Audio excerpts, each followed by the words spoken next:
ومن يضلل فلا هادي له أشهد أن لا إله إلا الله وأشهد أن محمدا عبده ورسوله لا نبي بعده اللهم صل على محمد وعلى آل محمد كما صليت على إبراهيم وعلى آل إبراهيم في العالمين إنك حميد مجيد الحمد لله ألف بيننا وألف بين قلوبنا فأصبحنا وأبصرنا بنعمة الإيمان وبنعمة إخوانا ثانيا صلاة وتسليما على نبينا محمد صلى الله عليه وسلم الذي هو أسوتنا وقدوتنا إلى يوم الآخر وقال الله تعالى في كتابه الكريم أعوذ بالله من الشيطان الرجيم فقلت استغفروا ربكم إنه كان غفارا يرسل السماء عليكم مدرارا ويمددكم بأموال وبنين ويجعل لكم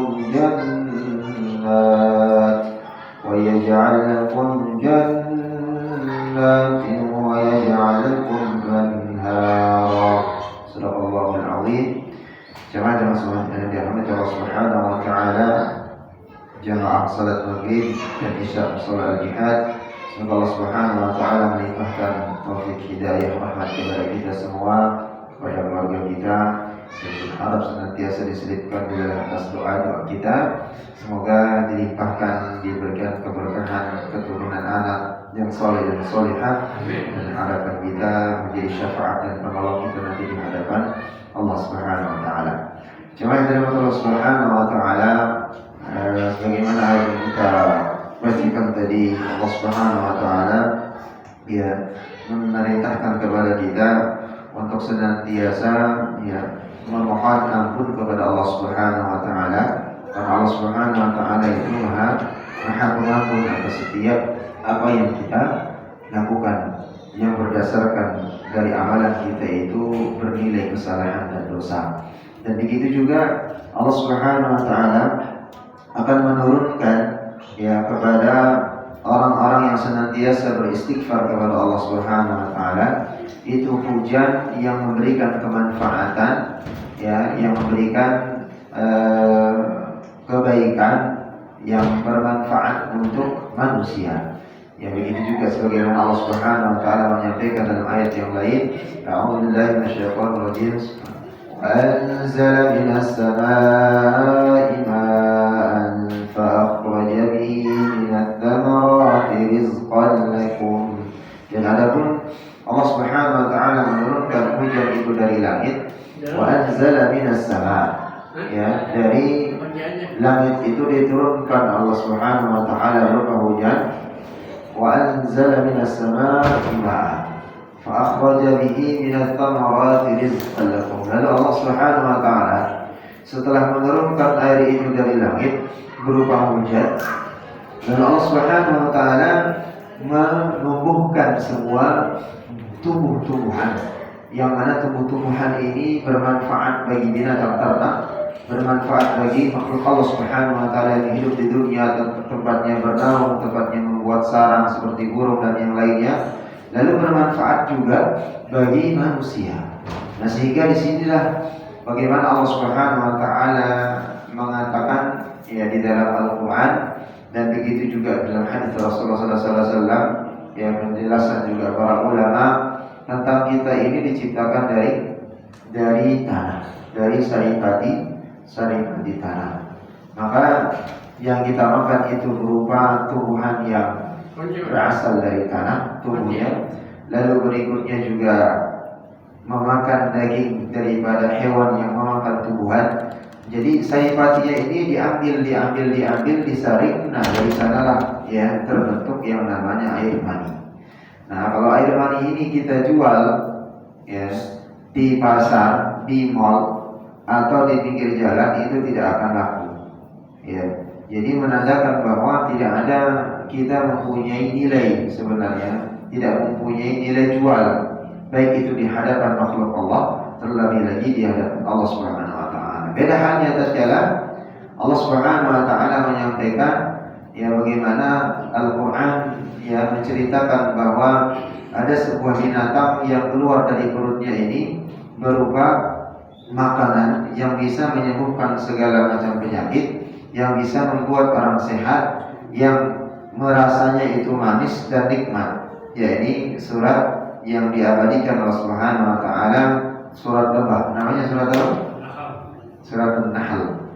Maka di sana Allah Subhanahu wa taala mengkhususkan yang namanya tawon, ya, yang mengeluarkan madu, ya, yang mana binatang yang kecil, ya, kalau secara umum kita lihat itu tidak tidak kalah besarnya dengan binatang pada umumnya, dan kita mungkin merasa lebih besar dari lebah tersebut, tetapi Allah Subhanahu wa taala berkuasa mengeluarkan dari apa yang di dalam perut lebah itu berupa minuman yang mempunyai nilai jual yang tinggi. Maka semakin sedikit kandungan air daripada madu tersebut, maka nilai jualnya semakin mahal. Ya, jadi semakin sedikit kandung atau kadar airnya, maka nilainya atau nilai jualnya semakin besar. Maka Allah Subhanahu wa taala menyampaikan di dalam surat An-Nuh di ayat 10 dan 12 di dalam muqaddimah kita sampaikan tadi, ya yursilis samaa 'alaikum midrara, diturunkan Allah Subhanahu wa taala itu berupa hujan yang lebat, ya, untuk apa? Wa yumdidukum bi amwalin wa banina wa yaj'al lakum jannat. Dan ia Allah Subhanahu wa taala menurunkan hujan itu yang begitu juga memperbanyak daripada harta, berupa apa? Berupa anak keturunan. Lalu berikutnya Allah Subhanahu wa taala ya menjadikan dari setiap keturunan itu atau anak-anak kita, tatkala kita didik dengan baik, akan menjadi anak yang taat, anak yang senantiasa berbakti kepada kedua orang tua, dan tidak ada sedikit pun dari pendidikan kita itu menghasilkan anak-anak yang mau atau berani mensekutukan Allah Subhanahu wa taala. Maka Allah menegaskan, yumdidukum bi amwalin wa banina wa yaj'al lakum jannatin wa yaj'al lakum anhara. Harta berupa anak-anak, dan begitu juga Allah Subhanahu wa taala akan mengadakan untuk orang-orang yang senantiasa beristighfar kepada Allah, yang meminta ampun, mengingat Allah Subhanahu wa taala, dari hujan yang diturunkan tadi berupa kebun-kebun serta ya mengalirkan sungai-sungai di tengah kebun tersebut. Maka tatkala tergambar sebuah kebun, ya, sepetak tanah kebun atau sepetak lahan yang mana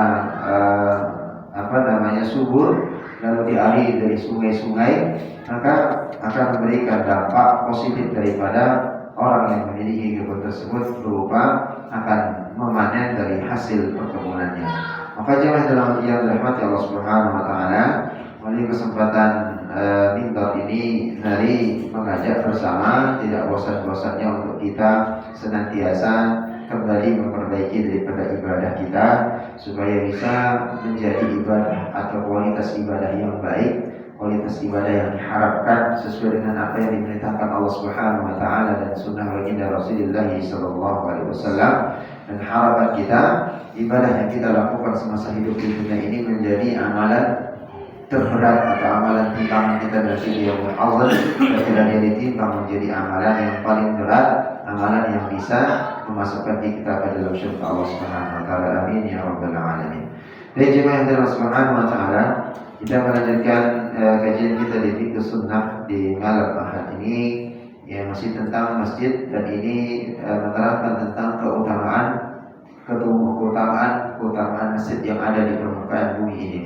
Maka Rasulullah SAW menyampaikan ada masjid yang paling utama di atas permukaan bumi ini, sebagaimana hadis yang disampaikan oleh Baihaqi meriwayatkan dari Jabir radhiyallahu anhu, ya Rasulullah SAW bersabda, "Salatun fil Masjidil Harami mi'atu alfi salat." Maka satu kali salat di Masjidil Haram itu nilainya sama dengan nilai dari mi'atu alfi salat, 100.000 kali lipat, ya, salatnya kita di masjid yang lain. Jadi kita kalau di Al-Jihad ini salat 100.000 kali, nah itu bandingannya dengan Masjidil Haram cuma satu kali saja. Ya, jadi ini yang disampaikan oleh Rasulullah SAW.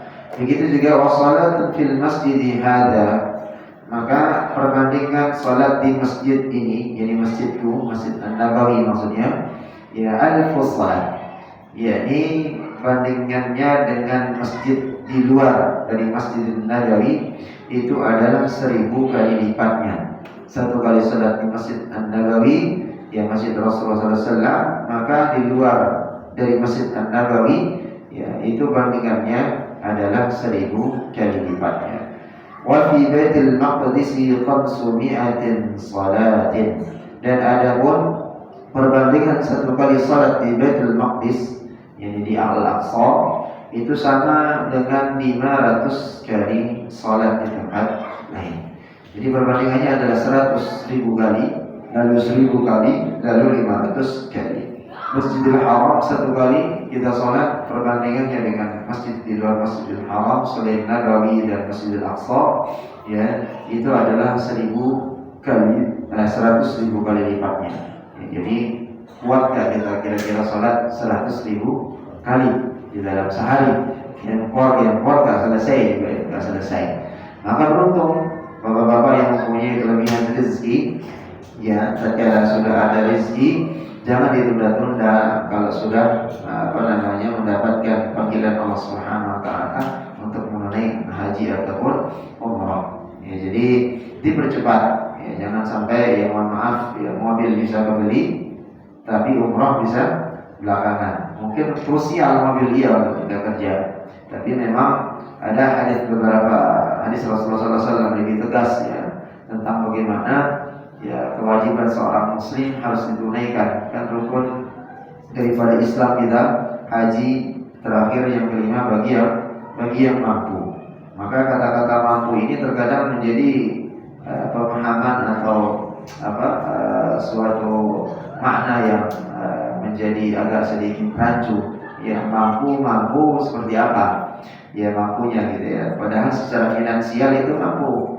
Ya bahkan ada ustaz yang menerangkan walaupun masih harus kontrak, tapi kalau memang kesempatan untuk dia umrah maka umrah, haji maka haji, maka untuk membeli rumah bisa diurungkan sampai seperti itu penjelasannya.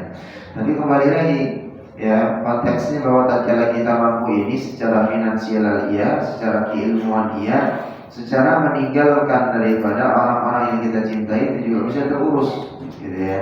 Sehingga kita nanti pulang dari Masjidil Haram atau pulang dari tanah suci, ya itu benar-benar sudah hijrah. Ya, mohon maaf banyak kita temukan saudara-saudara kita sudah haji mungkin berapa kali, umrahnya sudah sekian kali, tapi tidak ada nilai daripada ibadahnya itu meningkat. Justru na'udzubillah dia menjauh dari mushola dan masjid. Harusnya dia semakin dekat dengan masjid, semakin dekat dengan Allah Subhanahu wa taala. Ya, maka memang benar apa yang dikatakan Rasulullah SAW bahwa haji dan umrah itu merupakan undangan Allah Subhanahu wa taala. Dia merupakan tamu Allah Subhanahu wa taala.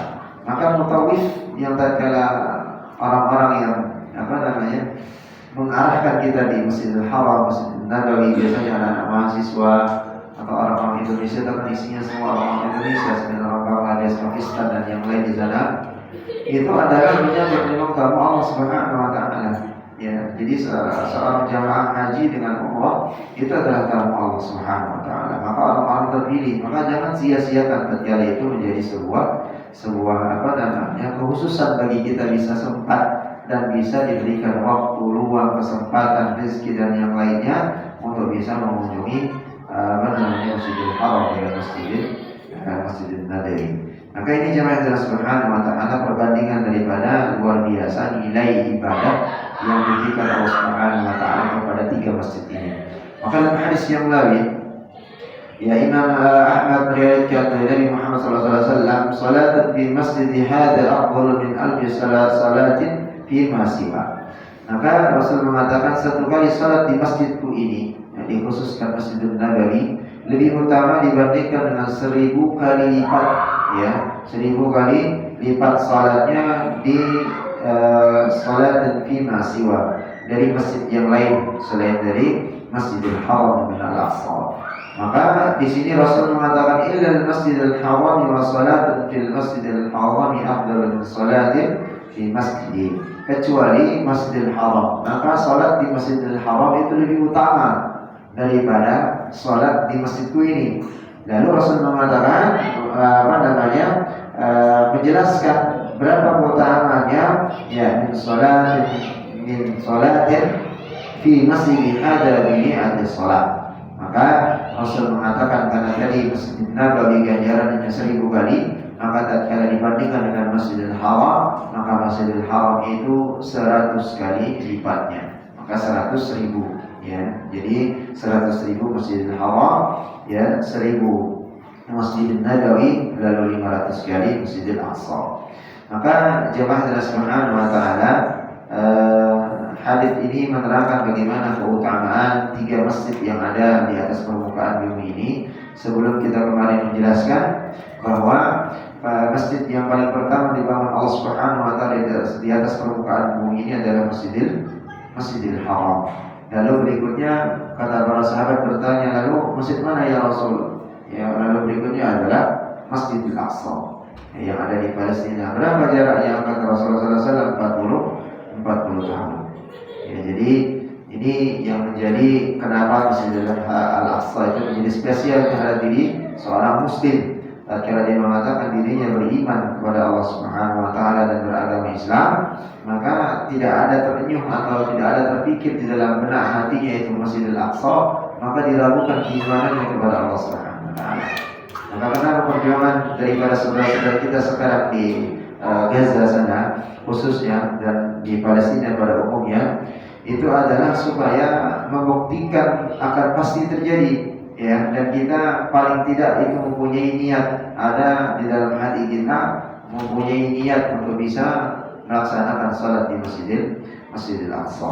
Karena ganjarannya 500 kali lipat di masjid yang lain. Dan belum lagi fadilah-fadilah yang lainnya, perjalanan daripada baginda Rasulullah SAW dalam Isra Mi'raj.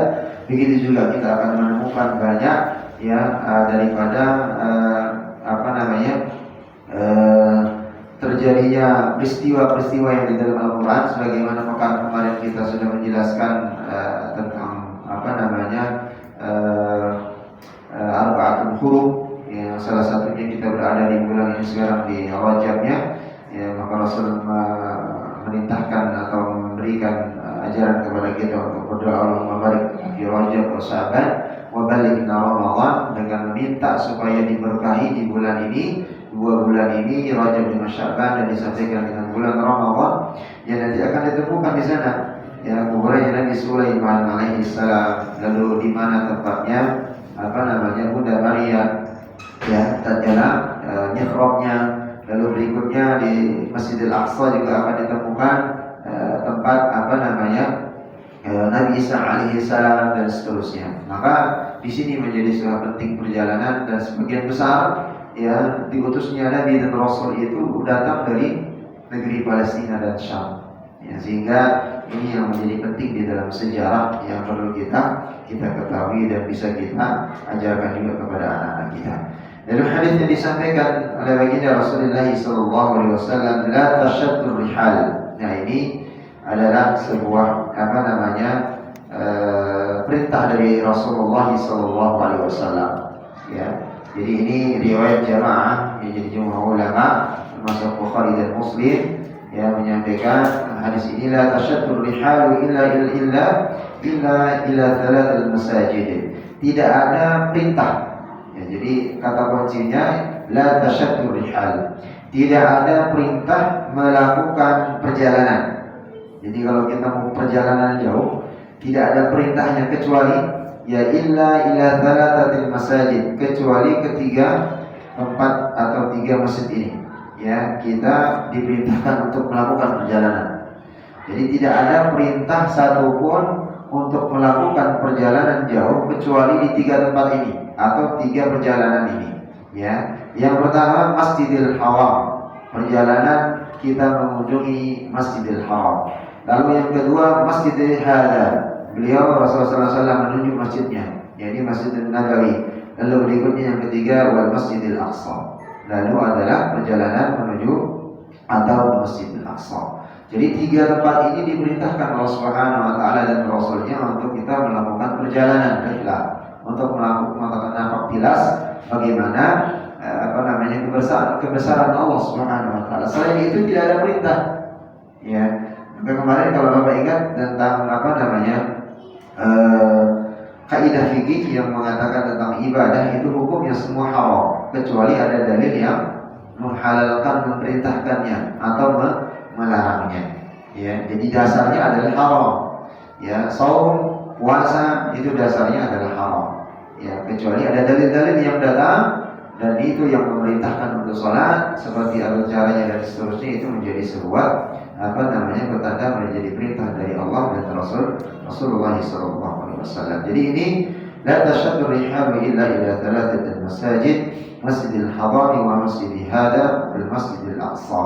Jadi 3 masjid ini diperintahkan kita untuk bisa mendatanginya, mengunjunginya, ya, untuk bisa kita menambah keimanan kepada Allah Subhanahu wa taala. Maka heran kita kalau ada orang yang umrah atau mengadakan perjalanan hanya sekedar liburan saja atau berburu oleh-oleh, ya, atau na'udzubillah sering kita temukan pada kesempatan dia walaupun 1 kilo 2 kilo tempat hotelnya jalan ke Masjidil Haram atau Masjidil Nabawi tatkala umrah. Terkadang ada orang yang memang, ya mohon maaf ya, Allah bisawab, apakah mungkin karena benar-benar diundangkan Allah Subhanahu wa taala pertanyaannya, tapi kok sering kita temukan atau sering kita dengar atau melihat dari beberapa mutawif ya teman-teman kita di sana, tatkala ada banyak jamaah Indonesia itu lebih senang sholatnya di hotel ketimbang dia harus berjalan menuju Masjidil Haram atau Masjidil Nabawi tatkala dia sedang berada di sana dalam kondisi umrah. Ya, entah dengan alasan sebagaimanapun ya. Dan setahu saya ada kebetulan beberapa teman yang tinggal di sana, ya, obat orang rematik yang sakit pun kalau memang benar-benar dari undangan Allah itu bisa sembuh. Karena semangatnya dan cintanya, rindunya dan menginginkan untuk bisa tawaf di Masjidil Haram. Ya. Jadi yang menjadi hal yang luar biasa itu ya semangat untuk bisa beribadah. Jadi tidak ada alasan kita ya mengatakan harus sholat di hotel atau tempat penginapan dan yang lainnya. Kesempatan untuk bisa beribadah dengan luar biasa. Jadi teringat dengan Umi atau ibu saya di Lombok sana. Jadi berangkat umrah ya, sebelum haji, ya, itu berangkat umrah dalam kondisi memang beliau sudah lumayan sepuh ya, ada umur 75 tahun. Ya, kalau salah sudah lebih ya sekarang. Waktu itu, jadi beliau sudah mengakurat tulang, rematik, ada asam urat dan seterusnya. Nah, udah penyakit tua. Ya, berdiri pun harus nyari tembok dulu baru berdiri. Tapi tatkala masuk ke pesawat, ya, naik dan segala macam tidak dipapa, ya, dengan semangat, ya, seterusnya. Sampai di sana tawaf dan segala macam sehat. Sekembalinya dari Indonesia, dari sana menuju Indonesia baru nyampe Singapura, kambuh lagi sakit itu semua. Ya, jadi sempat mampir ke sini, langsung masuk ke bukan ke dokter. Ya, sampai sini nggak bisa jalan, cuma Indonesia. Tapi di sana luar biasa semangatnya untuk bisa ibadah. Jadi ini menjadi sebuah semangat untuk ibadah. Jangan disia-siakan konteksnya. Jadi karena kalau tatkala kita sudah ngaji tahu fadilahnya, tahu bagaimana ganjarannya, maka itu menjadi sebuah patokan kita untuk bisa menyemangati diri untuk dalam ibadah, terutama ketiga masjid ini. Ya, kemungkinan kita akan sulit ke Masjidil Aqsa untuk saat sekarang ini, tapi Masjidil Haram dengan Nabawi itu masih terbuka. Kecuali memang ada travel yang memang khususkan ada terbuka, paspornya bagus dan segala macam terjamin, insya Allah bisa tembus ya tatkala pulang atau tatkala sebelum berangkat ke Haram dengan Nabawi, ya sesuai dengan travel perjalanan bisa ke Al-Aqsa. Baik, selanjutnya jamaah Allah Subhanahu wa taala, bagaimana hukumnya kita menghias masjid? Ya, sebagaimana penjelasan kita kemarin, musholla kita ini al-jadid termasuk ke dalam masjid.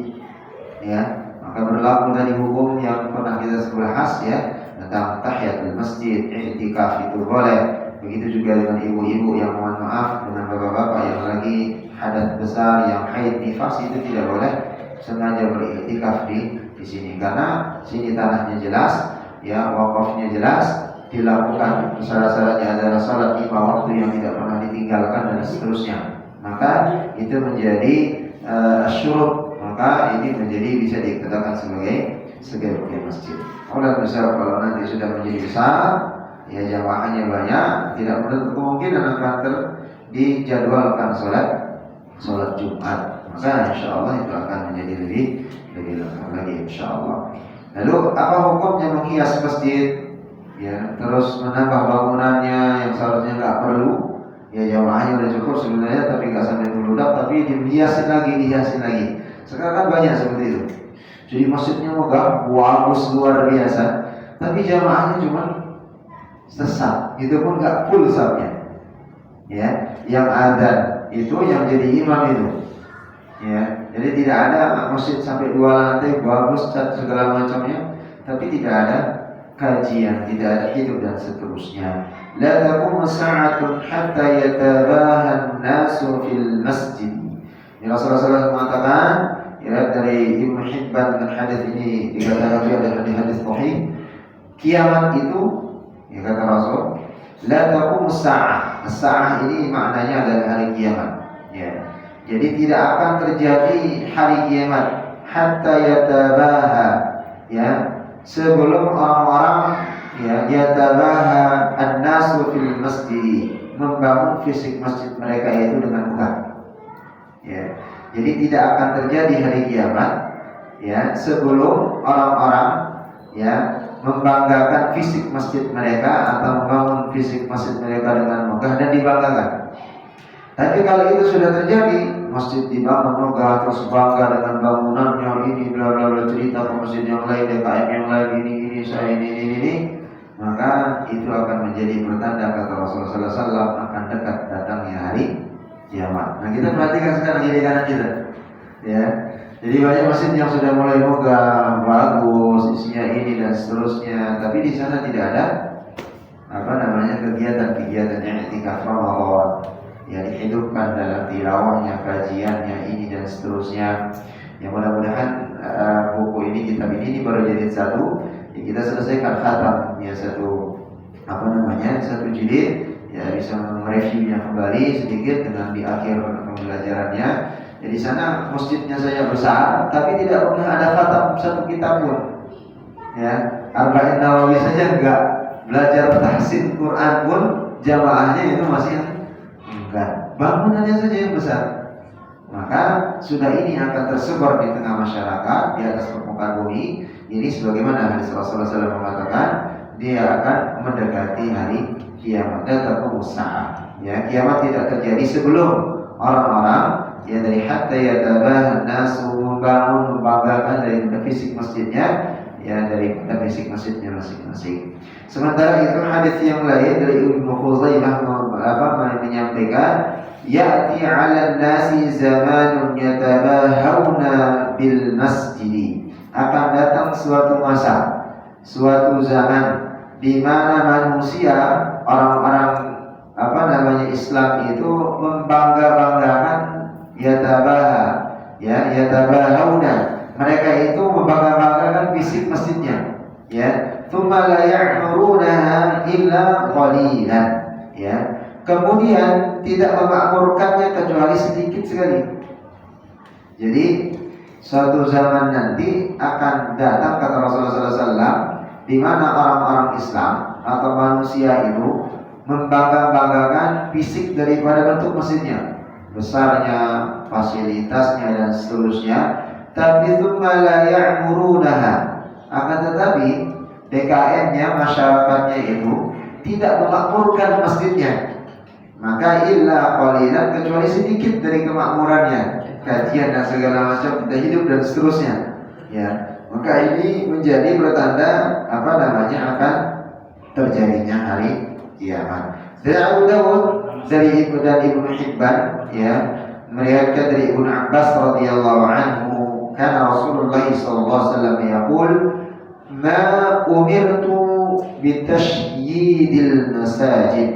Ini kata Rasul, aku tidak diperintahkan untuk meninggikan bangunan masjid atau melebihi dari keperluannya. Catatannya, melebihi dari keperluannya.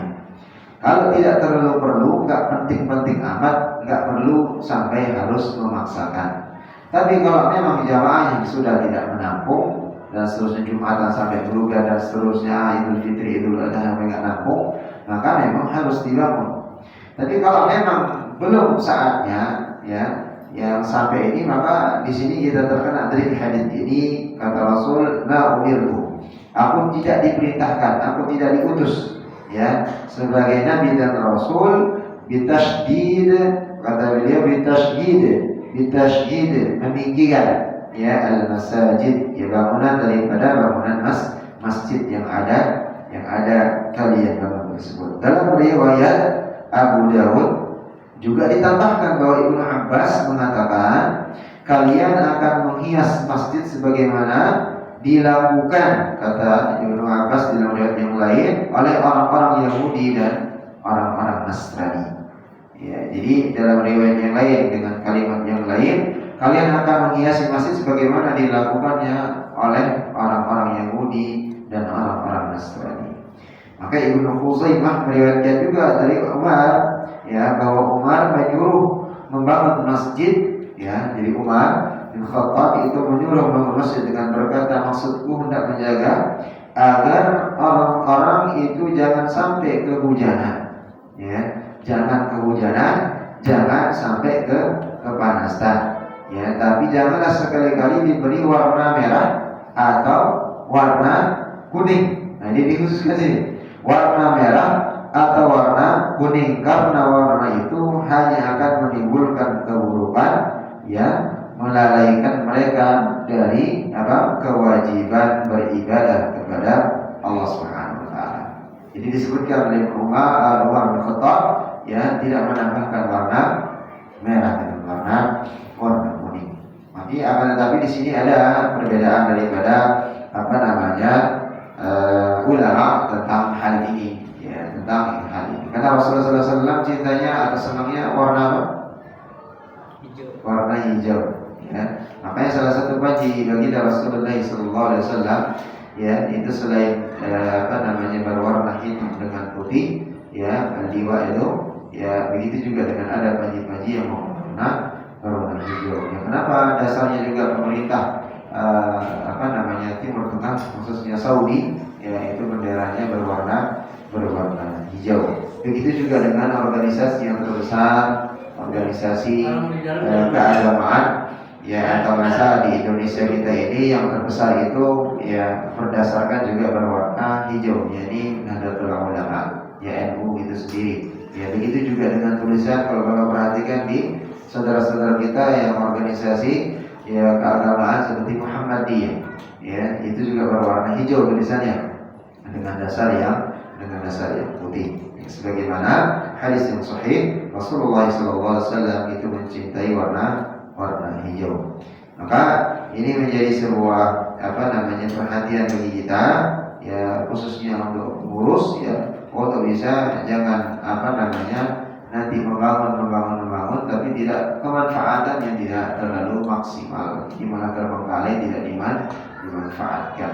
Maka sekarang memang kelihatan, kita lihat masjid megah, kalau Bapak perjalanan mungkin pulang atau mandi dan seterusnya, tatkala berjamaah ketemu dengan masjid yang besar, ya, ternyata ya banyak segitu-gitu aja. Ya, 5 orang, paling banyak 10, sampai 1 saf penuh, gitu ya. Baik itu zuhur, asarnya dan seterusnya. Ya, ramainya saja seminggu sekali di hari Jumatnya. Padahal setiap sholat itu ada fadilah dan ada kelebihan-kelebihannya, sebagaimana kemarin kita bahas tentang rawatib sunnahnya. Dari segi sunnah rawatibnya saja ada fadilahnya. Ada yang rawatibnya, ada yang bukan rawatibnya. Ya, dari subuh, dari zuhur, dari asar, maghrib dengan isya. Terlebih lagi dengan sholatnya yang 5 waktu tersebut. Sebagaimana jamaah dalam Allah Subhanahu wa taala, ya, beberapa kali kita menyampaikan bahwa, ya, fungsinya luar biasa. Sholat itu selesai kita melaksanakan sholat maghrib, maka dari maghrib menjelang isya sampai isya tidak ada yang bisa menjamin kita untuk tidak melakukan dosa, tidak melakukan kesalahan. Maka kesalahan-kesalahan yang kita lakukan dari ba'da maghrib sampai dengan menjelang isya itu dihapus dengan salat isya, dengan doa-doa yang kita lakukan, dengan salat, sujud, rukuk, ya, dan yang gerakan-gerakan yang lainnya.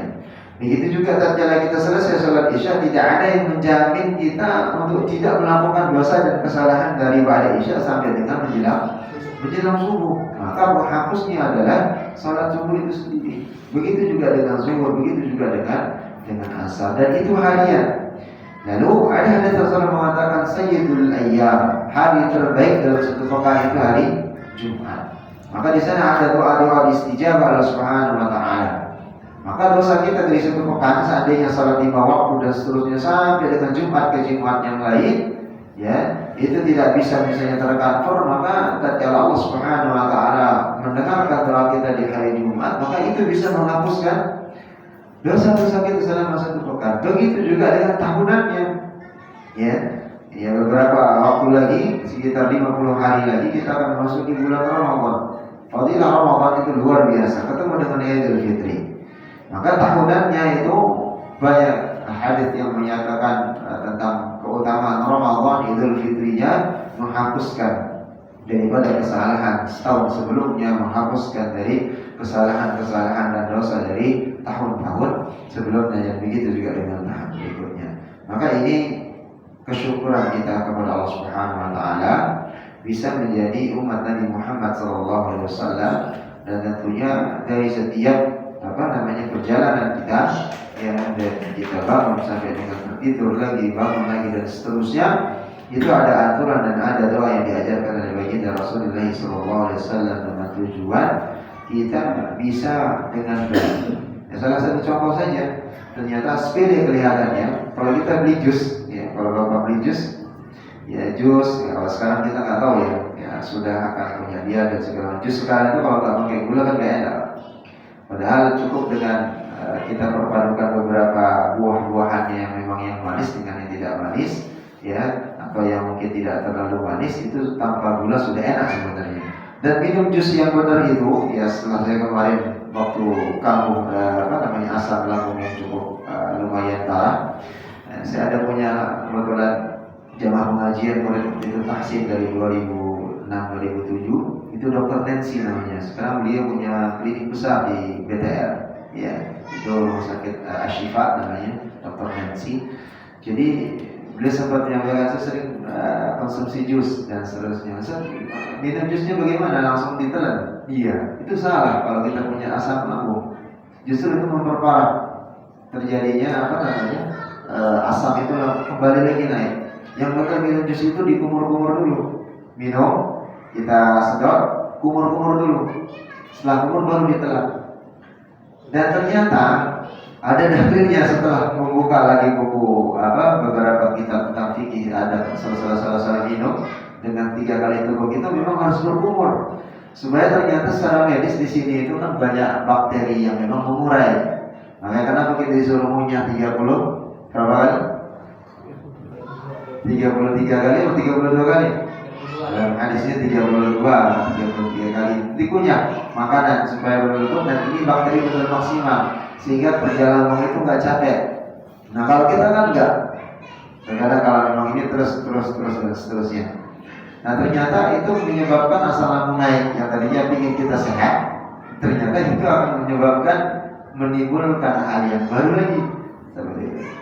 Nah sama halnya dengan bapak, maaf, kalau kita punya gigi yang cenderung bolong, sakit gigi, itu kadang kita nggak nyadar, minum dingin, langsung beberapa menit atau beberapa jam langsung ngopi panas, dingin ketemu panas terus begitu. Nah yang kalah itu apa? Gigi yang paling belakang biasanya yang mulai kalah, rontok atau enggak bolong dia mulai, gitu ya. Nah ini yang menjadi, jadi ada dalil yang jelas. Ternyata nanti kalau bapak bisa buka di YouTube, itu sudah mulai sampai sudah viral juga, ya. Itu Syekhul Azhar, ya, itu menyampaikan beberapa dalil daripada orang-orang ulama terdahulu salafus saleh. Tatkala beliau minum, ya, mengambil air 3 kali 3 kali itu 1 kali membaca al-basmalah. Selesai dia dari al-basmalah minum, telan mengucapkan alhamdulillah. Lalu ambil lagi air, minum bismillahirrahmanirrahim. Selesai minum ditelan alhamdulillahirabbil alamin. Ambil lagi bismillahirrahmanirrahim dan langsung ditelan mengucapkan alhamdulillahirabbil alamin. Dan barang siapa yang caranya minum seperti ini, dan itulah cara Rasulullah SAW minum, maka dia akan terjaga ya dari minuman yang masuk ke dalam tubuhnya itu dari hal-hal yang subhat dan diharamkan Allah Subhanahu wa taala. Artinya apabila sudah terjaga dari subhat yang diharamkan Allah Subhanahu wa taala, ya, mengambil keputusannya dalam dia berbisnis, dalam dia melakukan apapun, itu akan dijaga Allah Subhanahu wa taala. Terlebih lagi ada orang-orang yang iseng, orang-orang yang gak senang sama dia, mau sihir, mau apa itu gak mempan.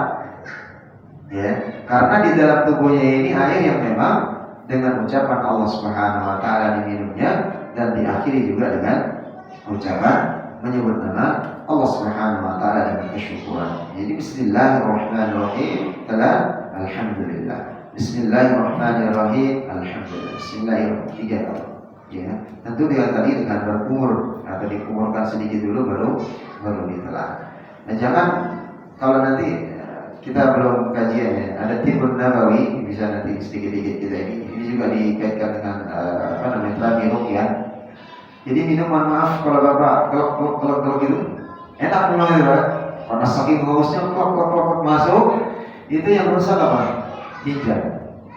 Ginjal itu rusak. Sebagaimana Ibnu Qayyim dengan Ibnu Taimiyah mengatakan seperti itu.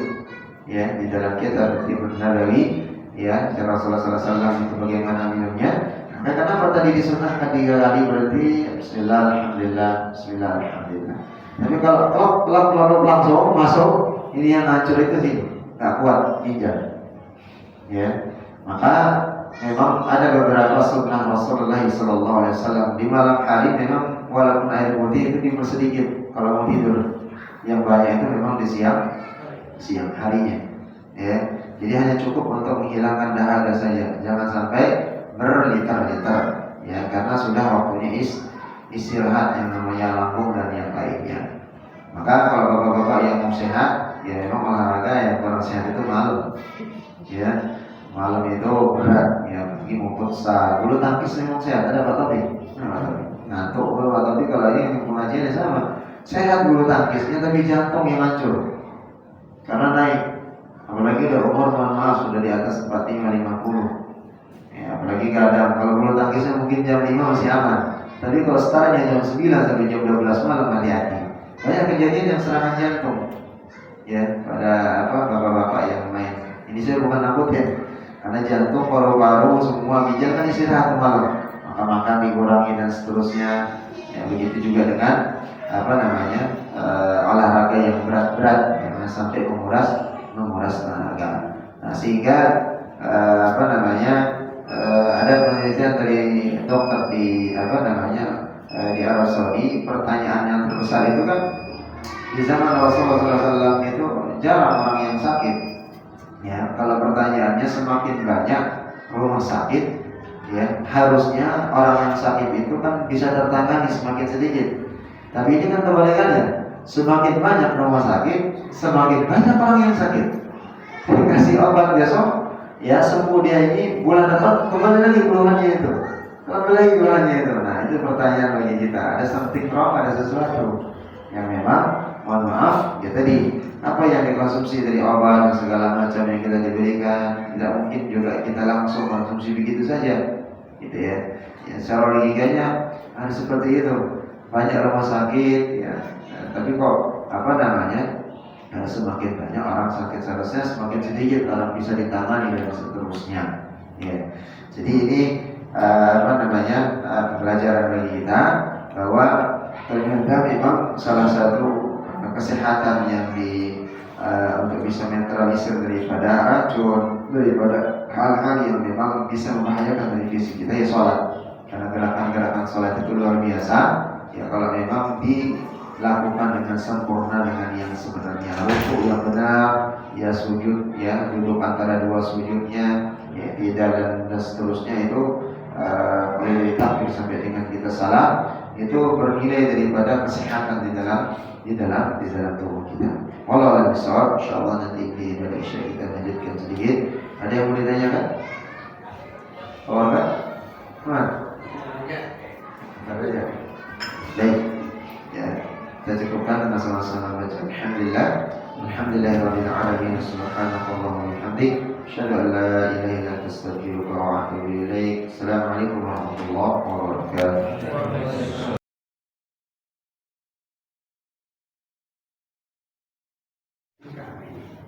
Bismillahirrahmanirrahim. Assalamualaikum warahmatullahi wabarakatuh. Baik, Bapak dan Allah Subhanahu wa taala, Bapak dan Ibu jamaah salat maghrib dan isya salat al-Jumat.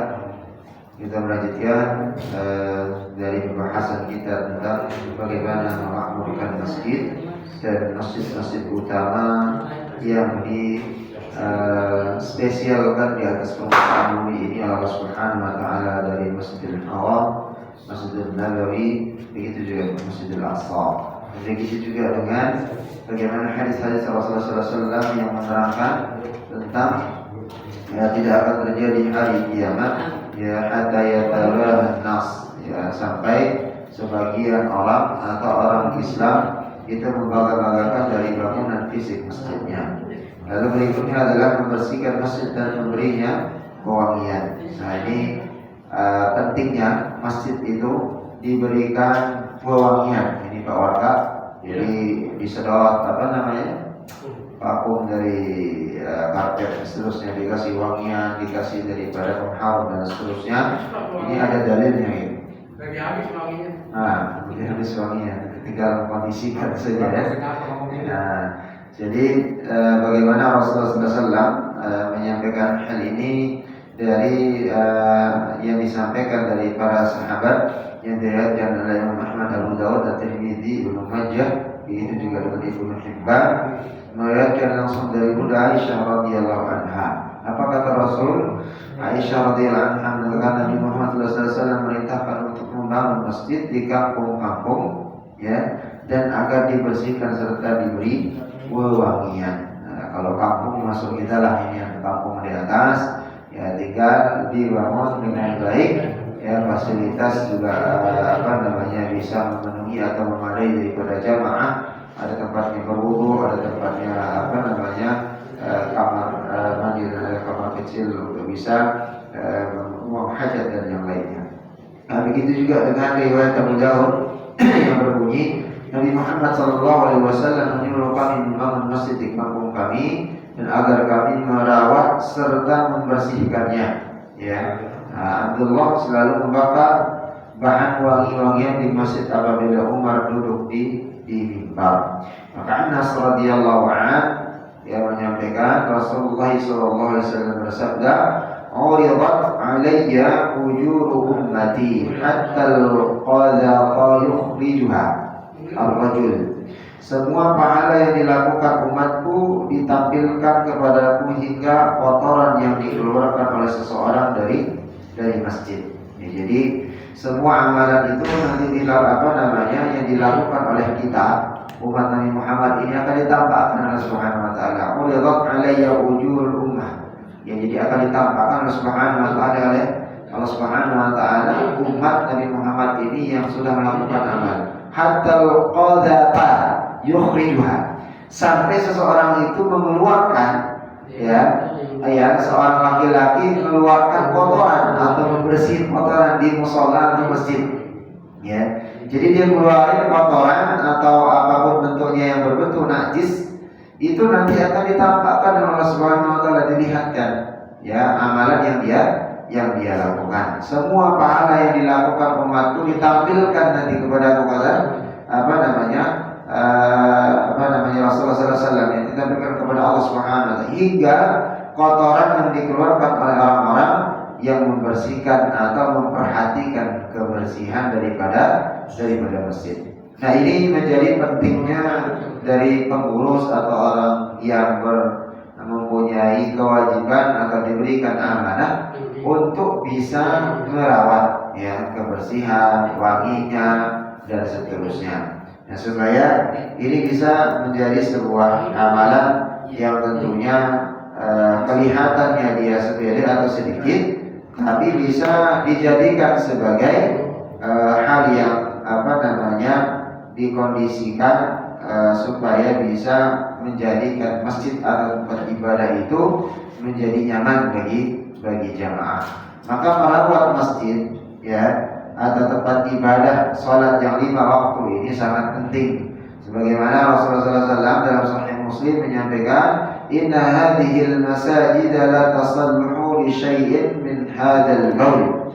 Sesungguhnya masjid-masjid tempat orang beribadah sholat atau mendirikan sholat itu tidak selayaknya terkena kencing, tidak selayaknya terkena kencing, walau qadari ataupun berbentuk kotoran apapun, baik manusia, binatang ataupun yang mengandung najis. Innama hiya lidzikrillah, karena ia adalah tempat kita mengingat Allah, berzikir kepada Allah Subhanahu wa taala. Jadi tidak layak kencing ada di sana, kencing manusia, kencingnya kucing, kencingnya semua binatang yang bernajis. Begitu juga dengan kotoran-kotorannya, karena masjid itu tempat beribadah mengingat Allah Azza wa Jalla. Wa shallati wa qiraatul Quran, di sana juga tempat orang membaca Quran dan mendirikan salat. Jadi tidak wajar, tidak layak seorang jamaah masjid atau perumahan mempunyai masjid mushola tapi tidak terawat, ada kotoran dan seterusnya.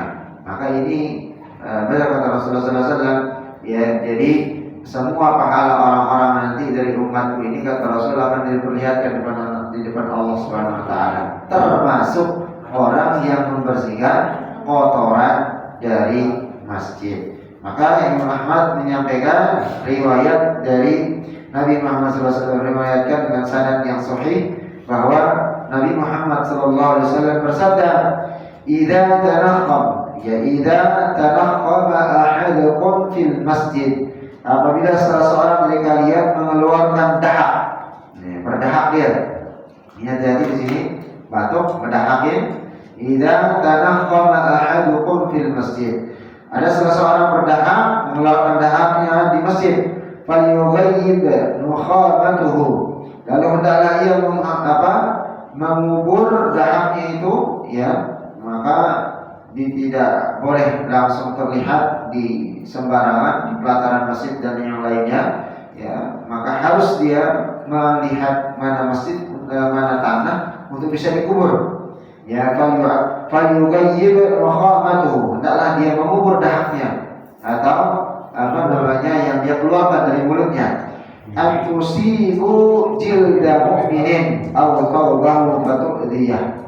Maka hendaklah dia mengubur daripada dahaknya tadi, lalu begitu setelah itu dahaknya itu agar tidak mengenai kulit orang beriman atau bajunya yang tentunya mengganggunya. Jadi kalau kita lihat fisik daripada hadis ini, hukum daripada air liur itu apa? Ditelan boleh nggak? Boleh. Air liur ditelan boleh nggak? Boleh. Hah? Nggak boleh. Selama ini telan apa dong? Boleh. Boleh nggak? Makan permen? Ini jangan makan permen. Sekarang aja nggak minum telan liur nggak? Saya telan liur. Boleh. Batuk telan dahaknya boleh nggak? Boleh. Boleh. Tidak keluar. Yang penting jangan keluar dulu. Kalau keluar, kalau memang nggak ini masih boleh halal ya. Itu menjilat ini namanya nggak keluar. Jadi konteksnya bahwa air liur yang kita miliki begitu juga dengan dahak, dia boleh ditelan dan hukumnya halal. Kapan air liur itu menjadi haram? Kalau Pak Warga itu jijik nalannya, kalau dijijik nalannya dipasangkan telan itu menjadi haram, gitu ya. Jadi itu beda konsepnya. Jadi kalau orang buang air liur sembarangan gimana? Nah, makanya kan dalam hadis ini, maka tidak boleh apalagi di haulal masjid.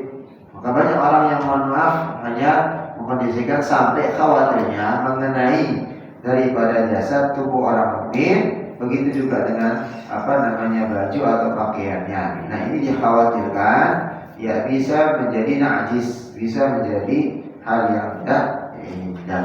Maka hati-hati dalam hal ini, kelihatannya dia sepele tapi berdampak kepada orang lain. Maka Imam Ahmad dan Bukhari juga meriwayatkan dari Abu Hurairah, "Idza qama ahadukum ila sholati fala yabsuqanna amamatuhu." Ya, apabila seorang dari kalian berdiri mengerjakan salat, maka janganlah meludah ke depan.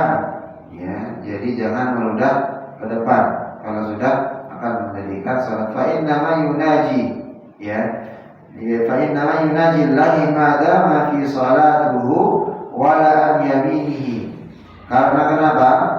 Ya, jangan dia meludah ke depan, ya, karena saat itu ia sedang bermunajat kepada Allah Subhanahu wa taala. Ya, maka ini dilarang. Ya, tatkala kita sedang akan salat itu meludah ke depan. Madama fi salatu wala an yaminihi fa inna an yaminihi malakan wal yarsuq an yasarihi aw tahti qadamihi fayudfinuha. Maka di sini kenapa dilarang? Ya, yang perhatikan di sini karena Allah Subhanahu wa taala, ya, kita salat itu bermunajat, akan hendak bermunajat kepada Allah Subhanahu wa taala yang maha mulia dan maha tinggi, dan jangan meludah ke sebelah kanan. Meludah ke sebelah kanan karena di kanan itu ada malaikat, tetapi hendaklah yang meludah ke sebelah kiri atau ke bawah kakinya, lalu menutupinya dengan pasir. Nah, ini berlaku tatkala salat ya? Tidak hanya salat saja. Tatkala kita di luar itu jangan kita meludah tatkala akan memang terburu-buru akan meludah, atau sudah misalnya nggak kuat atau karena batuk dan pedang segala macam, jangan membiasakan meludahnya ke kanan. Karena sebelah kanan itu ada malaikat. Ya, lebih dianjurkan itu ke kiri atau ke bawah kaki, mendekati kakinya. Supaya apa?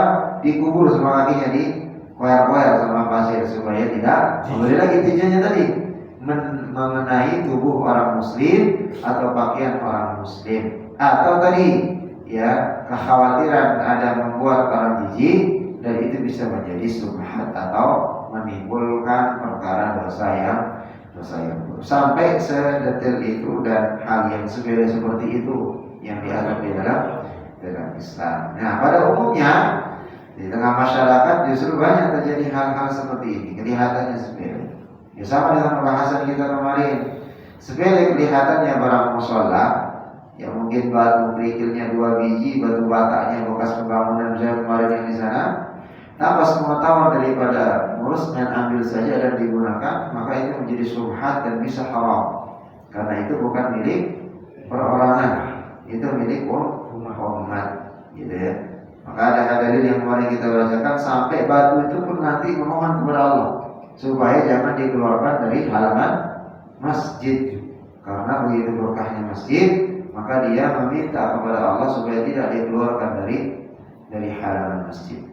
Ya, maka zalim orang yang mengambil daripada apa-apa yang dimiliki oleh masjid, imma itu airnya dan seterusnya tanpa sepengetahuan daripada pengurus. Kalau memang sudah mengurus dan bisa diizinkan, maka itu menjadi hal yang mubah atau bisa menjadi hal yang halal. Walau ada misal, sampai sini ada yang ditanyakan? Masalah barang-barang masjid, umpamanya kan barang itu tidak terpakai. Terus kita barang-barang masjid, batu lah, iya. Kita batu itu kita berikan kepada orang yang misalnya itu sedang apa itu bermasalah juga. Apakah dampak ini? Baik.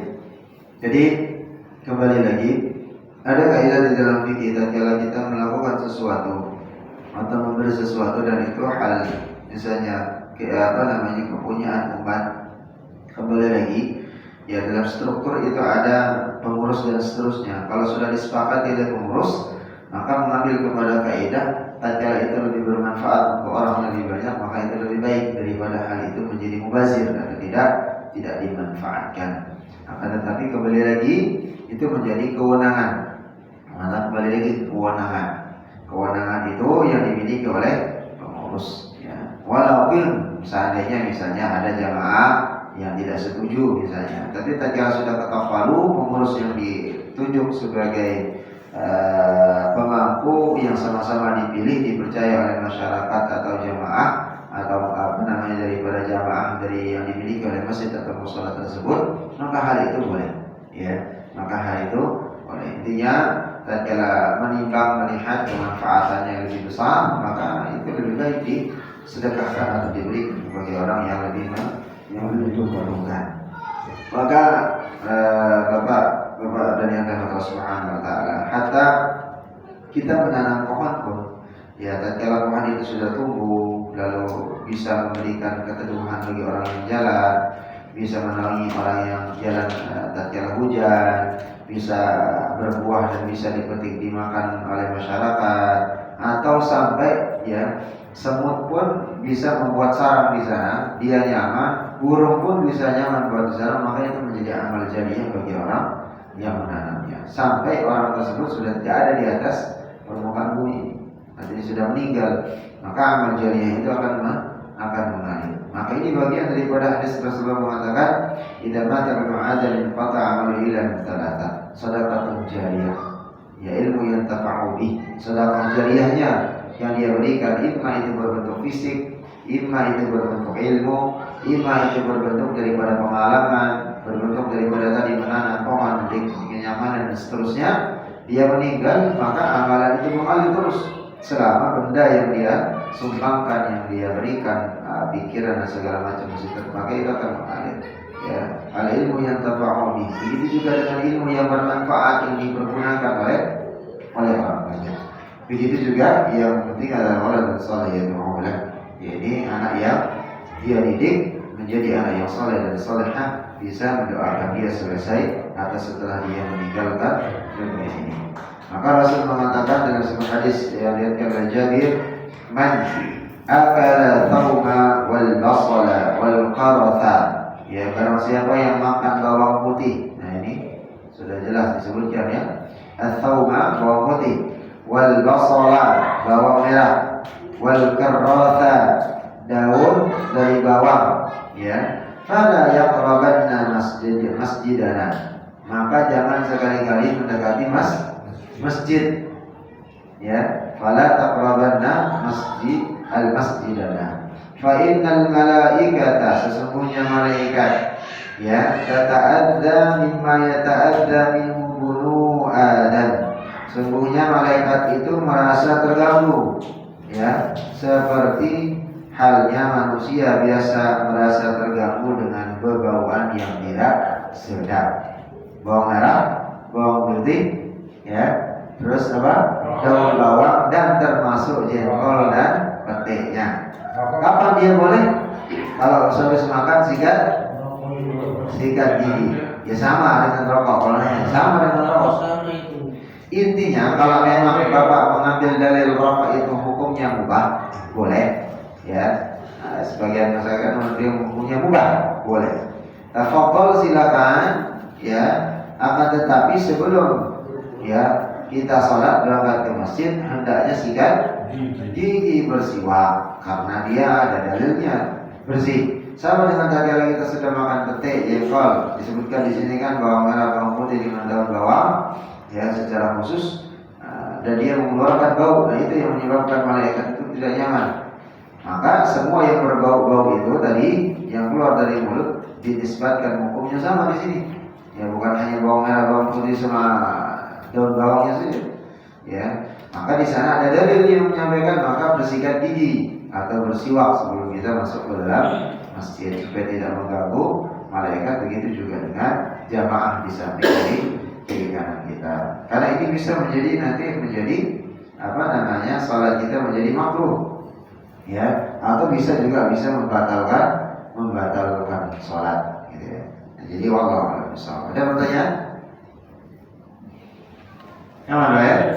Ya, silakan. Yang tapi karena suka bau karena dia sikat gigi. Kalau lagi sholat yang kita sirian masing-masing pasti kan hasil lain. Kecil, nggak perlu jauh sekali. Kalau orang Uap-uapnya itu kan undang-undang bau mulut itu bau mulut. Iya.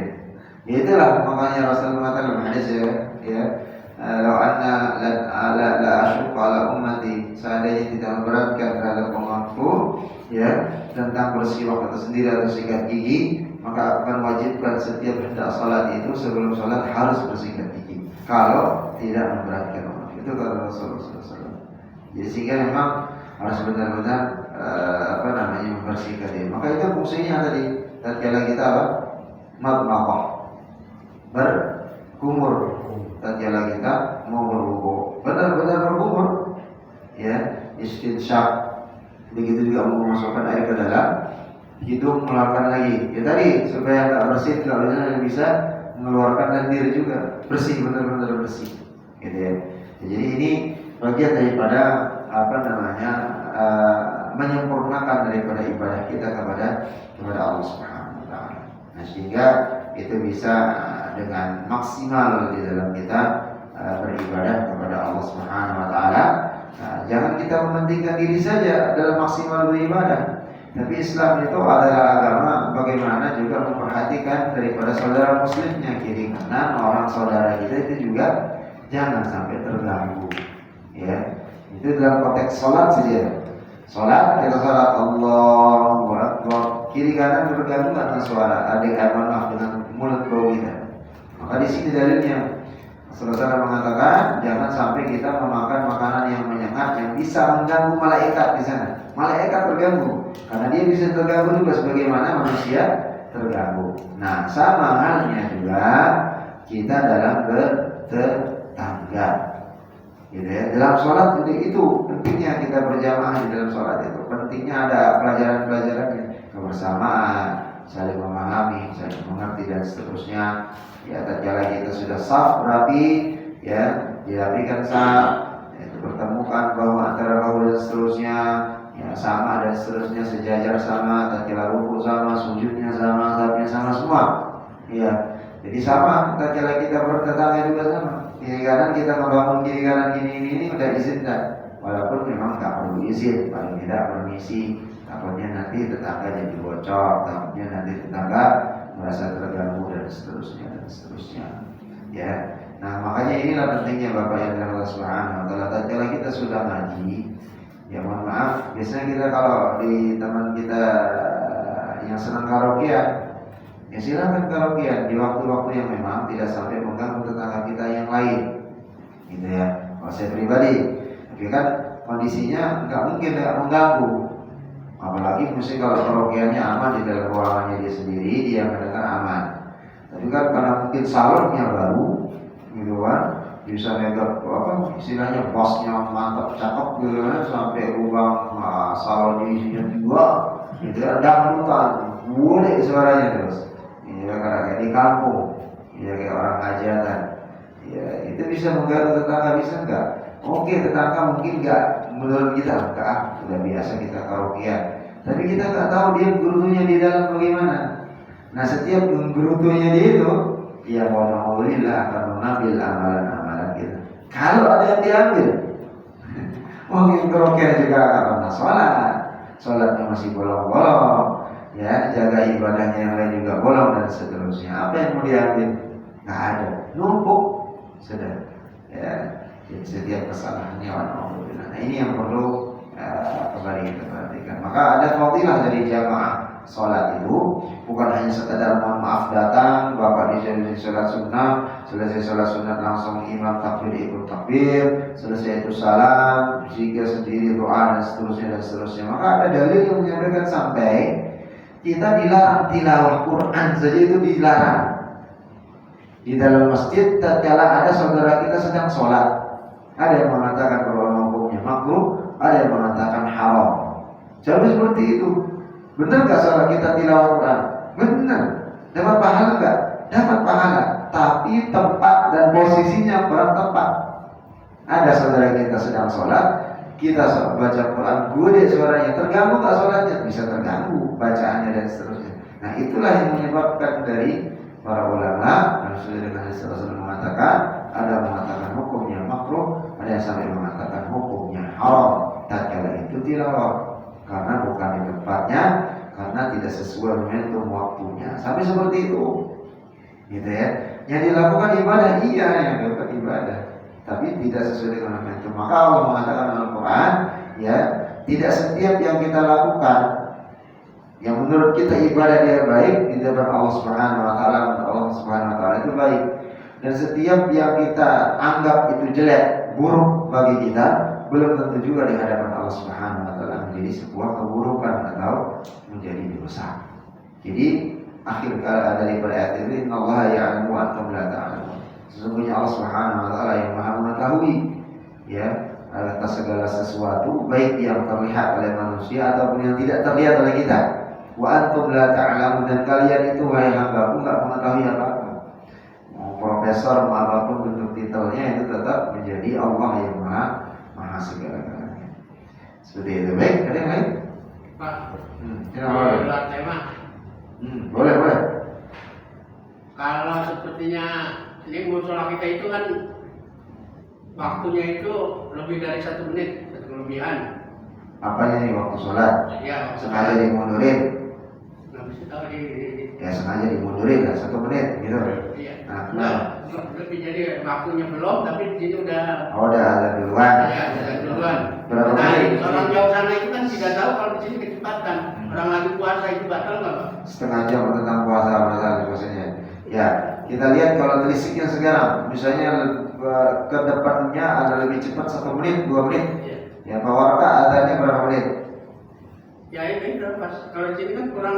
Ya, sekarang misalnya lebih, atau di tempat lain, di masjid lain, atau di waktu misalnya kota Bekasi, misalnya berbuka puasa jam 6 kurang 15 misalnya. Ternyata di sini adanya jam 6 kurang 14 atau kurang 13, 2 menit.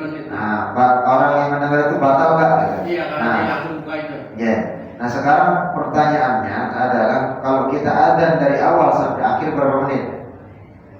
Ya kurang lebih 2 menit lah. 2 menit sampai berapa menit? 2 menit kira-kira kecepatan atau umum itu? Ajan. Ajan. Kelamaan deh. Hah? Kita sholat tadi 2 menit. Salahnya lebih dipikir lagi ya? Sholat sunnah ya. Sholat Sholat dengan bacanya lebih pendek lagi ya? Sholat sunnah 2 menit, baca Al-Kafirun sama Al-Ankas. Guru Iya. 2 menit. 2 menit ya? Bisa sambil rokoknya, sambil belum ya. 3 menit. Takbirnya Takbir Allahu Akbar. ya standar 2 menit setengah sampai 3 menit lah, itu yang terpendek lah ini ya kan.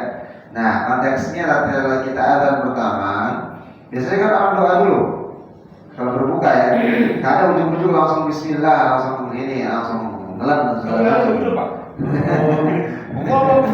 Nah itulah orang yang gak pernah ngaji gitu ya. Nah, orang ngaji langsung melihat, langsung telan gitu kan ya, makanya. Tapi sebelum dia telan ngunyah nggak? Ngunyah dulu ya. Jadi itu urutan kita lihat.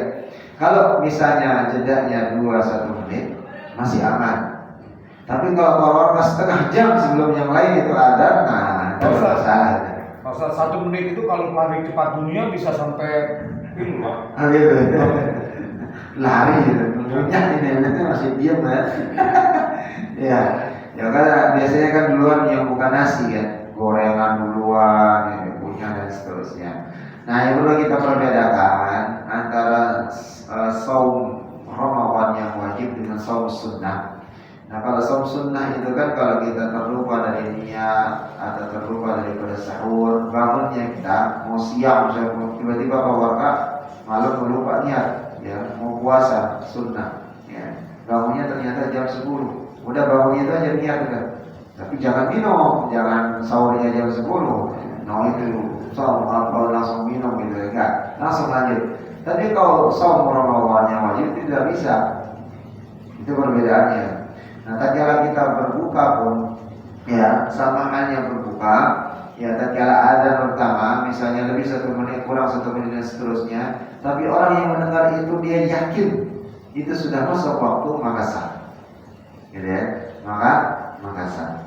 Akan tetapi tatkala ada keraguan-keraguan syak, nah ini yang bermasalah. Kembali lagi setiap ibadah, baik itu sholat, wudu dan segala macam, ada keraguan-keraguan dari kita. Nah ini yang bermasalah. Ya, kemarin pembahasan kita, ya tatkala ragu dalam rakaat, ragu dalam dia sudah tahiyat kedua atau belum dan seterusnya sampai diganti dengan sujud sujud sahwi. Gitu ya. Apakah menambah rakaat atau sujud saja? Ya kalau memang kurang rakaatnya ya dia nambah lagi 1 rakaat lalu ditutup dengan sujud sahwi. Kalau dia terlupa dari tasyahud awalnya, maka dia cukup dengan menggantikan dirinya dengan sujud sahwi saja. Nah, sama dengan halnya pernah kita membacakan hadis itu tatkala wudu tentang Umar bin Khattab itu berjalan dengan salah seorang sahabat, ya. Nah, itu hadisnya sahih. Ada seorang yang membuang air, entah itu air bekas cucian apa, kotor segala macam, terbuang kena baju. Ya Umar. Maka sahabat yang belakang itu mengatakan, "Tahu kamu siapa yang Amirul Mukminin yang berjalan ini? Apa air apa yang kamu buang?" Di stop Umar. Jangan nanyain airnya, zatnya. Karena nanti membuat keraguan-keraguan menggunakan pakaian ini untuk beribadah. Tapi kalau kita sudah lihat zatnya, misalnya ada nih, kotoran, nempel sedikit, bentuknya ada, baunya ada, dan kita sadar dia dapatnya dagangnya dari mana, terus sengaja langsung kita pakai sholat, ya, itu tidak sah jelas. Tapi kita keraguan dan segala macamnya itu bisa dikompromikan. Kita mengambil keyakinannya, yakin, benar-benar yakin. Maka harus dibedakan bahwa mana pakaian yang kotor, mana pakaian yang najis. Kalau pakaian kotor masih bisa dipakai sholat nggak? Bisa. Kalau najis? Tidak. Nah, definisinya itu berbeda. Ya, kalau kotor hanya sekadar keringat saja, atau kena debu saja, atau kena yang lain dan seterusnya, atau benda-benda yang tidak najis. Tapi kalau sudah dia bernajis, maka syarat sahnya dari sholat itu harus terhindar dari najis, baik pakaian, badan, dan tempat dia sholat. Itu perbedaannya. Gitu ya. Kalau kotor, definisinya berbeda dengan najis. Gitu ya. Jadi itu yang harus dibedakan. Maka para tukang, baik itu petani, orang tua kita di rumah, sampai dia di tanah dan segala macam, walaupun berlumuran tanah, baju yang dia pakai atau kainnya memang seharusnya nggak bisa dia mau pulang ke atas lagi naik capek jauh dipakai sholat sah, karena bukan najis, kecuali memang menempel najisnya di sana. Ya, itu berbeda. Berbeda yang lain? Ini masalah yang tadi bilang skandal. Di luar ini juga boleh. Nanya janda juga boleh. Jadi artinya sih kan banyak orang umat Islam itu yang baca itu dengan speaker yang keras itu Pak. Baca dengan pakai mic baca Quran. Baca Quran. Subuh jam sebelum itu artinya biasanya mereka sudah baca. Mengingatkan supaya dapat apa tuh? Dapat berapa itunya? Apanya? Apalagi kebaikannya. Oh. Karena dia baik kan, maka dia kan dia baik dibaca tapi dia. Berarti pertanyaannya apakah tilawah sebelum sholat mengingatkan 5 menit atau 10 menit sebelum sholat? Ada juga orang ngaji Pak, kalau ngaji dinari apa jam habis baca maghrib, cuma mereka ngaji Selawatan, dia baca Quran tapi dengan toa yang banyak yang besar itu. Iya, baik. Jadi ini pentingnya kita di dalam bermasyarakat, bermuamalah. Ya. Walaupun yang keluar dari musalla masjid itu adalah tilawah, pengajian, selawat dan segala macamnya, maka ini perlu memang kita melihat, ya, sampai saudara kita yang di samping sakit, sudah tua dan seterusnya, mungkin ada yang lagi terbaring dan terganggu dengan kondisi itu. Kita tidak bisa langsung mengatakan ini membacakan Al-Quran, kamu bisa terganggu dengan baca Quran dan seterusnya, tidak bisa juga, ya, karena memang melihat kondisi. Maka di sini memang hasan, bagusnya itu seperti tawa dan seterusnya menghadap kemana dan seterusnya itu diperhatikan juga oleh pengurus. Begitu juga jangan posisinya terlalu pendek. Maka kan ada bagian dalam seperti salon, pengajian dan seterusnya, tidak harus keluar suaranya dan seterusnya, takut mengganggu daripada kenyamanan jamaah daripada baik orang muslim ataupun yang non muslim. Nah ini sumber Islam, tentang Islam itu toleransinya jangan ditanya lah tentang Islam itu, ya. Yang toleransi ya Islam. Nah cuma ada sebagian daripada masyarakat karena merasa memang yang dikeluarkan adalah bacaan, selawat, ngaji dan seterusnya. Nah kalau itu memang hampir setiap hari dan seterusnya, nah ini yang perlu dikondisikan. Nah, memang harus benar-benar kita ngaji lagi, ya. Karena ini dalam bab muamalah nanti larinya. Karena bab muamalah bagaimana Rasulullah SAW itu beramal dan saling memahami. Ya, terlebih lagi itu sesama Muslim, begitu juga dengan orang di luar Muslim itu sendiri. Tapi kalau tujuannya adalah misalnya 5 menit, 10 menit sebelum adzan mengingatkan dari jamaah dan seterusnya, dan frekuensinya itu pun tidak sampai terlalu sampai besar dan seterusnya, hanya sekedar bisa menyampaikan. Kayak ini kan sedengar masalah kita ini kalau adzan sampai di jalanan seberang sungai, itu sebagai syiar juga ya. Karena kemarin ada jamaah di Masjid Al-Ghani sempat lewat, katanya Ustaz malam Ahad sempat saya dengar imam Isya. Ya iya benar, memang saya ada jadwal di sana. Karena dengarin suara sholat, kok kenal suaranya katanya. Jadi itu bagian dari syiar juga iya. Karena memang begini Pak, tatkala kita hanya setting misalnya adzan dan sholat itu terdengar di adzan misalnya minimal di dalam saja atau sekitaran masyarakat, orang-orang yang di jalan itu kan tujuan kita juga mereka mendengar supaya bisa tersadar paling minimal ada hidayah atau oh ini waktu sholat nih ya, nyari masjid musola yang terdekat ya, bukan hanya dia udah membayangkan pasti kan ada target waktunya sekian dan seterusnya. Tapi dengan tataran konteksnya memang tadi ya tidak sampai ada lagi. Maka jironnya masjid itu kan sudah dijelaskan 40 ke depan, 40 ke belakang, kiri dan kanan. Ya. Nah itu kalau mendengarin adzan, nggak datangin adzan dengan sengaja tanpa alasan, itulah yang berdosa. Ya, jiran itu tetangga. Nah ini juga yang harus hati-hati kita bisa jaga. Ya. Maka dari sini pun kembali kepada babul muamalah. Kita bermuamalah ya bagaimana konteksnya itu. Nah sama juga kita sebagai masyarakat sudah Islam, KTP-nya Islam, dilahirkan dari ibu yang Islam, bapaknya Islam, jangan dablak juga gitu. Sadar juga kita. Kalau sudah waktunya memang sholat adzan ya, kalau dia terganggu dengan sholat adzan dan seterusnya, ada permasalahan something wrong juga gitu. Ya harus bisa dikondisikan juga. Ya kita mau kapan lagi mau mengkondisikan diri dengan bagaimana untuk bisa beribadah kepada Allah Subhanahu wa taala. Mumpung masih ada kesempatan gitu ya.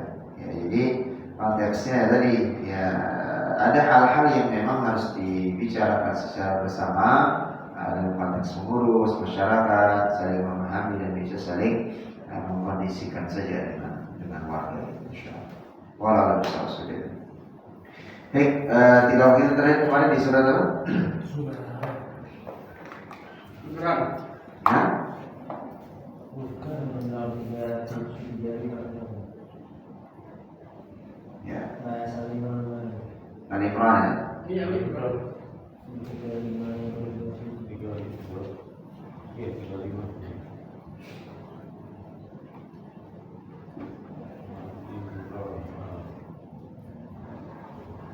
Baik, kita talkin sedikit dan kembali mereview Ali Imran kemarin. Kita kemarin belum baca.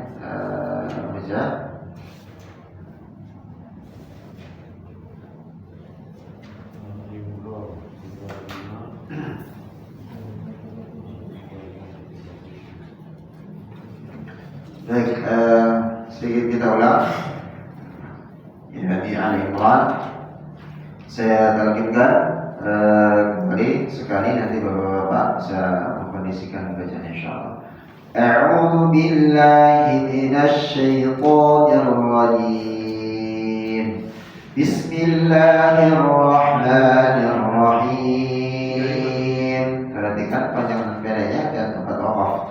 إذ قالت امرأة عمران رب إني نذرت لك ما في بطني محررا فتقبل مني إنك أنت السميع العليم فلما وضعتها قالت رب إني وضعتها أنثى والله أعلم بما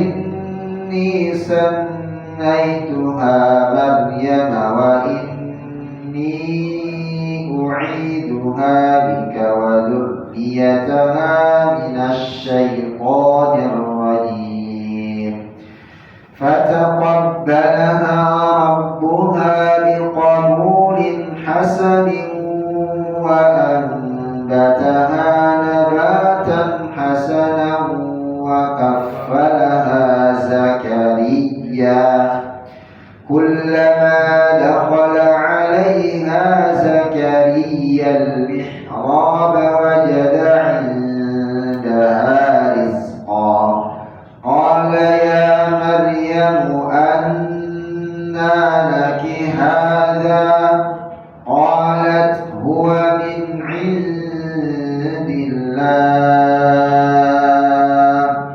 إن الله يرزق من يشاء بغير حساب. Baik, sama-sama beritahu dengan basmalah. 1, 2, 3. A'udzu billahi minasy syaithanir rajim.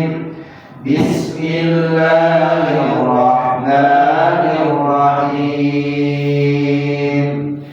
إذ قالت امرأة عمران رب إني نذرت لك ما في بطني محررا فتقبل مني إنك أنت السميع العليم فلما وضعتها قالت رب إني وضعتها أنثى والله أعلم بما وضعت وليس الذكر كالأنثى وإني سميتها مريم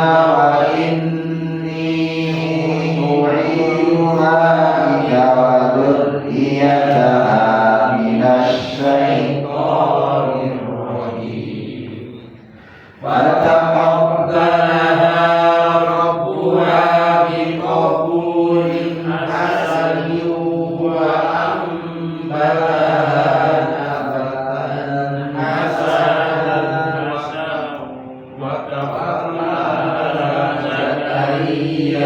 Sekali lagi ulang, fataqabbalaha. 1, 2, 3. Fataqabbalaha rabbuha biqabulin hasanin wa anbataha nabatan hasanan wa kaffalaha Zakaria kullama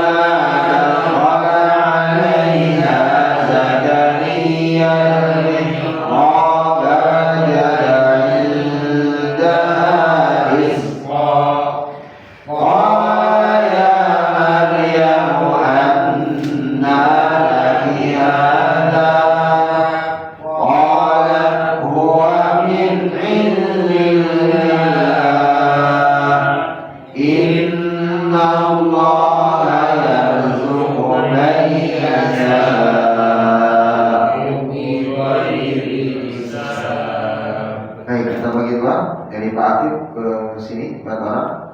Dari Mas siapa? Mas siapa nih? Spesi. Sesi, nanti Pak Tora. Silakan dari Pak Afif terus silakan dulu dari Ta'awud dan Al-Basmalah. 1, 2, 3. A'udzu billahi minasy syaithanir rajim. Bismillahirrahmanirrahim. Idz qalat imra'atu Imran rabbi inni nadartu laka ma fi batni. Pokoknya di mana? Ulang dari awal. 1, 2, 3. إذ قالت امرأة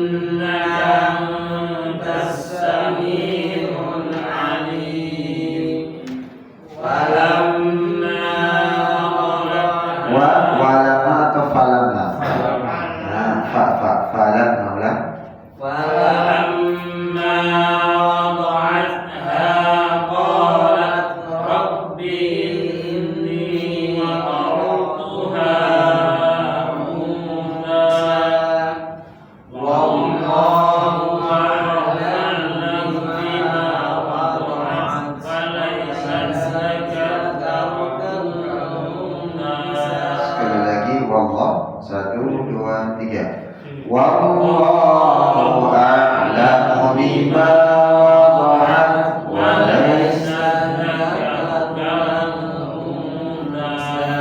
terus wa inni sammaituha Maryam wa inni u'idhuha bika wa dhurriyyataha minasy syaithanir rajim. nah, terus Wa taqabbalaha rabbuha biqabulin hasanin wa ambataha wa kaffalaha Zakaria. nah di sana gimana awalnya tadi di mana? Sampai terakhir ya. Ya, saya katakan fataqabbalaha rabbuha biqabulin hasanin wa anbataha nabatan hasanan wa kaffalaha Zakaria. Wa taqabbalaha rabbuha biqabulin hasanin wa ambataha nabatan hasanan wa kaffalaha Zakaria. ya sekali lagi sama-sama 1, 2, 3. Fataqabbalaha rabbuha biqabulin hasanin wa ambataha nabatan hasanan Wa kaffalaha Zakaria. ya lanjut kullama Kullama dakhala 'alaiha Zakaria mihrab wajada 'indaha rizqan qala ya Maryam anna laki hadha qalat huwa min indillah inna Allaha yarzuqu man yasha'u bighairi hisab. baik setelah ini sudah dari ta'awud dan al-basmalah 1, 2, 3. A'udzu billahi minasyaitonir rajim. Bismillahirrahmanirrahim. Idh qalat imra'atu Imran rabbi inni nadartu laka ma fi batni muharraran wa taqabbal minni innaka antas sami'ul alim. Falamma wadu'atha qalat rabbi inni wada'tuha unsa wallahu a'lamu bima wada'at wa laysat dzakaru kal unsa wa inni sammaituha Maryam wa inni u'idhuha bika wa dhurriyyataha minasy syaitonir rajim. Nah, terus gimana? Yuk, ulang sekali lagi. 1, 2, 3. Wa inni sammaituha Maryam wa inni u'idhuha bika wa dhurriyyataha minasy syaitonir rajim. ya fataqabbalaha rabbuha biqabulin hasanin wa ambataha nabatan hasanan Wa kafalaha Zakaria. nah, jadi di sini wakafalaha tidak وكفلها تشديد وكفلها زكريا ليا sebagai bertaqabbal 1 2 3 fataqabbalaha rabbuha biqabulin hasanin wa ambataha nabatan hasanan wa kaffalaha Zakaria. Nah, terus kullama dakhala 'alaiha Zakaria al-mihrab wajada indaha rizqa. Bagus. Qala ya Maryamu anna laki hadha. Qalat huwa min 'indillah. Inna Allaha yarzuqu man yasha'u bighairi hisab. Sabar sedikit tahan di idgham bi gunnah. Inna Allaha yarzuqu man yasha'u sekali lagi inna Allaha yarzuqu man yasha'u bighairi hisab. Baik, alhamdulillah. Jadi ketika sudah mulai praktik di gunnah dan seterusnya, tinggal mengkondisikan. Baik, di surat-surat pendek kita sudah sebagian besar sudah membaca. Nah, nanti untuk memperdalami kisah dari Maryam dengan Nabi Isa alaihissalam, nanti kita talaki di surat apa? Surat Maryam, ya. Ha ya ain sad. Jadi nanti bisa ayat-ayat yang sedikit lebih panjang supaya terbiasa wakaf di mana, memulainya seperti apa, dan membiasakannya insyaallah. Nah, gimana membaca Fatihah surahnya tadi? Coba tadi baca di surat Maryam.